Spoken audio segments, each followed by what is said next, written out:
भी हो सकता है, लेकिन ये एक मुझे ऐसा लगता है कि इसको भी चैलेंज किया जाएगा और ये जो एक एक्शन है ना, इसके ऊपर काफी बड़ा एक्शन लिया जाएगा, इसके ऊपर रिएक्शन आएगा और ये पूछा जाएगा, इसके ऊपर फाइन होगा। जिस तरह पहले पेनल्टी आई है और फाइन हुआ है ना, जैसे हारिस रऊफ और इस तरह, तो ये जो ट्रॉफी का मामला हुआ है कि आप ट्रॉफी कैसे ले गए और क्यों ले गए, जबकि देखिए ट्रॉफी तो जैसे मैंने कहा किसी के बाप की जागीर तो है नहीं, ट्रॉफी तो विनर की होती है, उसको मिलनी चाहिए। आप कोई और तरीका इख्तियार करते या कम से कम नहीं, लेकिन ये ट्रॉफी चुराने की पुरानी आदत है ना आलिया शाह। ऑपरेशन सिंदूर में पीटे कई सारे एयर बेसेस अभी तक रिपेयर नहीं हो पाए। आतंकियों ने खंडहर के आगे खड़ा होकर कहा कि देखो रे, ये मुरीदके में गिर गया, ये बहावलपुर में गिर गया, ये वहां के आतंकियों की बाइट है। इसके बावजूद क्या तो आसिफ मुनीर को फील्ड मार्शल बना दिया। तो ये आदत है मेजर नदीम, ये आपके मुल्क की आदत है और ये मानिए कि इससे आपके मुल्क का महिमा मंडन नहीं होता है, इससे आपके मुल्क का मान मर्दन होता है। ये इंडियन है, ये इंडियन है, ये पाकिस्तानी बनाकर आप दिखा रहे हैं दोनों खवातीन को। बताइए, पाकिस्तानी नहीं है, बताइए, ये इंडियन है। चलिए, कोई बात ये नहीं, आपने नदीम। इनको झूठ-मूठ पाकिस्तानी बना के दिखा रहे हैं। इन बच्चों को बताएं, नदीम, बच्चों को बताएं कि पाकिस्तानी बेटा कौन है। पाकिस्तानी वो है जो इनको मुबारकबाद दे रहे हैं, पाकिस्तानी वो है जो ये बता रहे हैं कि खेल में हार जीत होती है, खेल में हार जीत होती है बेटा। देखिए राकेश जी, अगर कोई अकलमंद बात कर दे तो इन लोग को शक हो जाता है वो पाकिस्तानी नहीं है। अकलमंदी और पाकिस्तान ऐसे ऑपोजिट हो गए हैं कि दो हमारे साथ अगर है मोहतरमा जो अकलमंदी की बात कर रही है तो ये कह रहे हैं वो पाकिस्तानी नहीं है। बताइए कहां पहुंच गया ये मुल्क। अकल की बात करना यहाँ टैबू है, वो जो टैबू है वहां जो बैठा है वो उसके हिसाब से वो टैबू है अकल की बात करना। वोट चोर मोदी है। अरे मेजर नदीम, ट्रॉफी चोर ये है, क्रेडिट चोर ये है। अच्छा मेजर नदीम एक बात दिल पर हाथ रख के बताओ भाई, मेजर नदीम एक बात दिल पर हाथ रख के आप बताओ, आप तो कल हारे, ये तो दुनिया ने देखा, फिर ये मोहसिन नकवी ट्रॉफी लेकर क्यों भाग गए? मुनीर ने कहा था क्या लगाया आपने सिखों को नहीं मारा बाहर जाके? अच्छा आप नहीं बोल पाएंगे, तैबू आप बोलिए। ये मेरी बात सुने, आप अभी पूछ रहे थे कि सैयद आसिफ मुनीर को फील्ड मार्शल क्यों बनाया है। मैं उसका पहले जवाब देना चाहता हूं। वो इसलिए बनाया है कि उसने 4 गुना एक बड़े बदबूदार मुल्क हिंदुस्तान को शिकस्त दी है। अरे कूड़ेदान जो मुल्क है वो थोड़ा नहीं बताएगा भाई, शिकस्त कहा दी। हुसैन तैबू ये बोलते हुए आप खुद हंस रहे हो, आपको पता है कि झूठ बोल रहे हो। ये पीछे जो आपका झंडा है पाकिस्तान का, उसमें चांद लगा लेने से थोड़ी नहीं चांद पर पहुंच जाते हैं। अपने पास लेकर आ गए हैं because you don't deserve it. दूसरी बात आप ये कह रहे थे कि ये मोहसिन नकवी अचानक आ गया, क्या ये डिसाइडेड नहीं था? क्या ये आप क्यों अपने अवाम के आंखों में धूल झोंकते हैं? क्या ये डिसाइडेड नहीं था कि मोहसिन नकवी ने ही देना है? क्योंकि चैंपियन ट्रॉफी किसने देनी थी? तुम्हारे बाप ने देनी थी। अरे सुनो ना, अरे सुनो एक मिनट आता हूं, छोटी सी बात बोलूं जरा। ये जो टैबू है ये बता रहा है हमने शिकस्त दी, ये अपने पजामे में नाड़ा बांधने लायक है नहीं, ये शिकस्त देगा भारत को।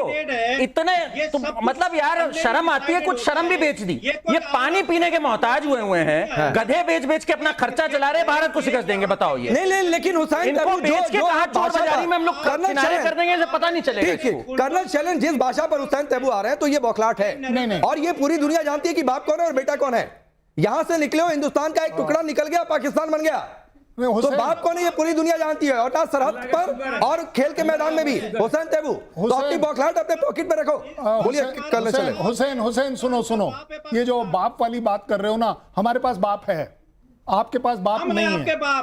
आपके पास बाप नहीं है ना, इसीलिए आप तड़प रहे हो।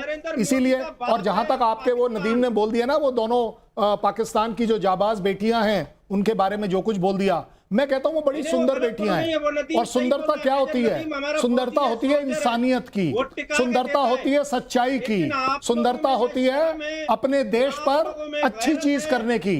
नदीम तुम नहीं समझ पाओगे क्योंकि तुम्हारा खून जो है ना वो पाकिस्तानी नहीं रहा है। आप सच्चाई से मैं लाता हूं, आरजू को ही लाता हूं। आरजू मतलब पूरा पाकिस्तान अपने क्रिकेट खिलाड़ियों पर थूक रहा है, और थूक रहा है कि इतनी गंदे तरीके से जो मैच हाथ में था। और वाकई ये पूरे एशिया कप में पहली बार ऐसा हुआ कि पावर प्ले में पाकिस्तान का कोई विकेट नहीं गिरा और डोमिनेट कर रही थी पाकिस्तान की टीम, और पूरा पाकिस्तान थू कर रहा है इनके लीजेंड प्लेयर से लेकर कि मैच हारते कैसे ये पाकिस्तान से सीख लिया जाए, और आप लोग थोड़ा सा आईना दिखा रहे तो कह लें आप तो पाकिस्तानी नहीं। देखिए, इनके कहने से कोई फर्क नहीं पड़ता, सच्चाई तमाम दुनिया देख चुकी है और देख रही है कि पाकिस्तान की टीम किस बुरी तरह से हारी है, तीनों मैचेस हारे हैं। उसके बाद ये कहना जी हम तो जंग जीते हैं। वैसे हमारे स्कूल और कॉलेजेस में जो बुक्स पढ़ाई जाती हैं उसमें हिस्ट्री भी गलत बताई जा रही है। हमें यही बताया गया था कि हम 1947 से लेकर आज तक सारी जंगें जीतते आए, जबकि बाद में हमें पता लगा कि हम तो सारी जंगें हारते चले आ रहे हैं। और अब जब हम बताते हैं तो इन्हें बुरा लग जाता है। कारगिल में क्या हुआ था सभी जानते हैं, 71 में क्या हुआ था, हमने मार खाई थी, लेकिन हम मानने को तैयार नहीं है। हम यहाँ पर अगर सच बोलेंगे तो ही शायद पाकिस्तान का कुछ भला हो पाएगा। अगर इसी तरीके से झूठी कहानियां सुनाते रहे तो यकीनन पाकिस्तान कहीं आगे नहीं बढ़ पाएगा और ज्यादा पीछे की तरफ चले जाएंगे। आलिया शाह और तैबू को रखिए जरा। आलिया शाह, तैबू बार बार ऐसे इशारा कर रहे हैं। अब रऊफ ने जो इशारा किया था, बुमराह ने विकेट लिया, जरा वो तस्वीर भी डाल दीजिए, तो वो बताया कि भाई ऐसे ही जेट गिरता है। अच्छा, ये कोई सबूत पेश नहीं कर पाए ना ऑपरेशन सिंदूर में ना उसके बाद। यहां तो हमने 8-0 कर दिया एशिया कप में, और उधर कितने जीरो हुए वो तो बात की बात है। 6-0 जी देखिए, सबूत तो उन्होंने ये कहा था ना मिनिस्टर साहब ने कि जी सोशल मीडिया पर जो दिखाया है, सोशल मीडिया पे जाके देख लें। आप लोग फुटेजेस मांगते रहे, इनको फुटेजेस आपको देना चाहिए थी। लेकिन मैं एक बात ये कहना चाहूंगी कि इन्होंने फातिमा जिन्ना को भी गद्दार और काफिर कहा था। इन्होंने मिस्टर जिन्ना को भी गद्दार और काफिर कहा था।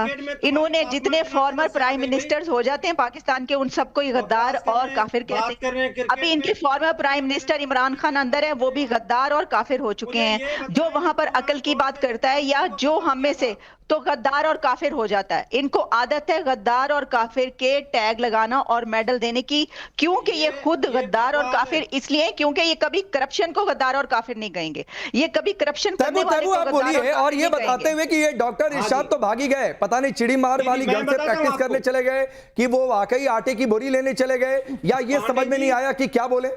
आप जिन्ना को गाली देते हो, आपको शर्म नहीं आती है? आपके लिए हर आदमी पाकिस्तान का काफिर हो जाता है, आपको शर्म नहीं आती है? अमेरिका घुसकर ओसामा बिन लादेन को मार के चला जाता है, आपको शर्म नहीं आती है? आपके वजीर आजम डिफेंस मिनिस्टर कह देते हैं हमने आतंकियों को ट्रेनिंग दी, आपको शर्म नहीं आती है? तो बेशर्मी जिसके रग रग में भरी हो, वो शर्म और बेशर्म की होने की बातचीत ना करे। हुसैन तैबू, बातचीत हो रही है कि सरहद के बाद खेल के मैदान पर भी पीटे हो, उस पर बातचीत करो।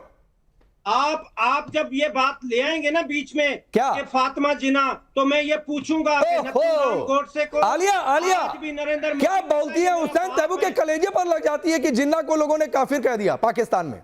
नहीं, मैं तो ये मैं तो बता रही हूँ ना, ये हिस्ट्री है इनकी, और पास्ट भी यही है और प्रेजेंट भी यही है। फातिमा जिन्ना को इन्होंने गद्दार करार दिया। अब ये उनसे बर्दाश्त नहीं होता, अब इनसे ये बर्दाश्त नहीं होता। इनके जितने प्राइम मिनिस्टर्स हैं ना, जब वो अपनी सीट से इनको अलग किया जाता है, वो सब गद्दार और काफिर हो जाते हैं। सब प्राइम मिनिस्टर एक वक्त आता है गद्दार और काफिर हो जाते हैं, और उसके बाद फिर वो आते हैं तो फिर वो ठीक हो जाते हैं। और फिर हम जैसे लोग तो वैसे ही, कोई शायर हो, कोई पोएट हो, कोई आर्टिस्ट हो, कोई फिल्म में काम करने वाला, वो तो वैसे ही आउट ऑफ सोसाइटी उसको कर देते हैं कि भाई ये तो गुनाहगार है, ये तो गद्दार है, ये तो काफिर है। ये तो इनके मदरसों की तालीम है, इनका मदरसा इनको ये तालीम देता है। नहीं, लेकिन मेजर नदीम, ये जो तस्वीरें हमने रखी थी अभी टेलीविजन स्क्रीन पर, लोग टीवी फोड़ रहे हैं, आपके शुएब अख्तर से लेकर वसीम अकरम तक सब आपके लीजेंड्स को गाली दे रहे हैं। लोग कह रहे हैं सलमान आगा को कप्तानी आती नहीं है, रऊफ को, सैम को सबसे पहले टीम से बाहर निकाल दो, फिर भी आप डिफेंड कर रहे हो भाई। आज तनकीद तो होगी ना, तनकीद तो हम करेंगे अपने खिलाड़ियों पर, उनकी इंप्रूवमेंट के लिए, लेकिन खेल को खेल बनाए आप। खेल में हार जीत होती है, इसमें गालियां नहीं जाती है, तो आप क्या होता है, पथराव होता है, तुम्हारी रेल बना दी। नदीम, खिलाड़ियों के घर जला नदीम देते हैं। फौजी हो, सीधे बात करो। आपकी टीम की रेल बना दी। आप लोग भूल गए कि आपकी स्टेडियमों में क्या होता है कोलकाता के अंदर, ठीक है, आग लगा देते हैं सीटों पर। भाई अलग बात है वहां दुबई में। अच्छा चलिए, मैं यहाँ पर बच्चों के पास जाता हूँ। दुबई में पाकिस्तान के जो फैंस थे, उन्होंने कुर्सियां तोड़ दी, वो आपको दिखती नहीं है। आपको बहुत इंटरेस्ट कोलकाता में आता है। अब सवाल यह है कि ये आपको क्या लगता है कि ये ट्रॉफी लेकर जो भागा मोहसिन नकवी, वो कहां जाएगा? वो अपने ऑफिस में चले जाएंगे, रख लेंगे कॉफी। वो ऑफिस में भी नहीं जाएगा, वो अपने घर अपने ऑफिस में बुलाएगा। ले जाएंगे और बोलेंगे हम ट्रॉफी जीत गए, हम एशिया कप जीत गए। हाँ आप बताओ। और कुछ टाइम बाद बेशर्मी में आके वो हमें पकड़ा ही देंगे कि ये लो तुम्हारी है, मैं तो गलती से ले गया था। नहीं, इतनी बेशर्मी भी उनको मुझे नहीं लगता है कि आएगी। इधर आप बताओ। हाँ अभी ये कहीं नहीं लेके जाएगा, पहले 10 ट्रॉफी और जोड़ेगा और फिर इकट्ठे लेके जाके सजाएगा कि हमने ये सारी जीती है, एशिया कप हमारा है। ऐसा ही करते हैं ये लोग। अच्छा, सरहद, कल प्रधानमंत्री ने भी ऑपरेशन सिंदूर का जिक्र किया कि सरहद के मैदान के बाद खेल के मैदान पर भी हमने पीटा। आपको लगता है ये बहुत सही रिप्लाई है? जी बिल्कुल, ये बहुत सही रिप्लाई है। हम लोगों ने सिंदूर, ऑपरेशन सिंदूर में तो उनको मारा ही मारा, उनको क्षतिग्रस्त किया ही किया, साथ में उनको हम लोगों ने खेल के मैदान में भी पीटा। और जिस तरह का बिहेवियर पाकिस्तान दिखा रहा है, मुझे तो लगता है ये कहीं आईसीसी इनको बैन ना कर दे हमारे टूर्नामेंट से। अच्छा, एक बात सही है, जो हरकत की है मोहसिन नकवी ने, क्या आपको लगता है कि पाकिस्तान को क्रिकेट से ही बाहर कर देना चाहिए? कर तो बहुत पहले देना चाहिए था, पर अभी तक रखा हुआ है। पाकिस्तान को दोबारा इंडिया में आ जाना चाहिए, तभी वो जीत पाएगा ट्रॉफी, मुझे ऐसा लगता है। अब देखिए हुसैन तैमूर, लोग यहाँ पर बच्चे ये कह रहे हैं कि भाई अब जैसी आपकी टीम है, एक दौर था जब पाकिस्तान की टीम हुआ करती थी, अब अगर लगता है कि पाकिस्तान के खाते में जीता है तो हिंदुस्तान में ही आ जाना चाहिए। खैर, कूड़ेदान को हिंदुस्तान लेना नहीं चाहता, मैं इन बच्चों से बहुत सहमत भी नहीं हूं। कूड़ेदान हम रखकर करेंगे क्या? लेकिन एक बात और है हुसैन तैमूर, एक चर्चा और हो रही है कि आप लोगों को कल, अरे सवाल सुन लो भाई तैमूर, सवाल सुन लो कि आपको कल के एग्जाम में out of the syllabus question आ गया। लोग कह रहे हैं तैयारी तो हमने शुभमन गिल की थी, लोग कह रहे हैं तैयारी तो हमने अभिषेक शर्मा की थी, लेकिन ये तिलक वर्मा कहां से? ये ऑपरेशन तिलक थोड़ी नहीं होना था। मैदान में सब कुछ होता रहता है, हमें इससे कोई प्रॉब्लम नहीं है। ये खेल था, ये आखिरी ओवर तक मैच किया, सबने एंजॉय किया। लेकिन ये जो आप ट्रॉफी लेके क्यों भागे अगर एंजॉय किया? की मैच में ला रहे हैं, ट्रॉफी लेके ये क्यों नरेंद्र भागे? मोदी की आइडियोलॉजी है।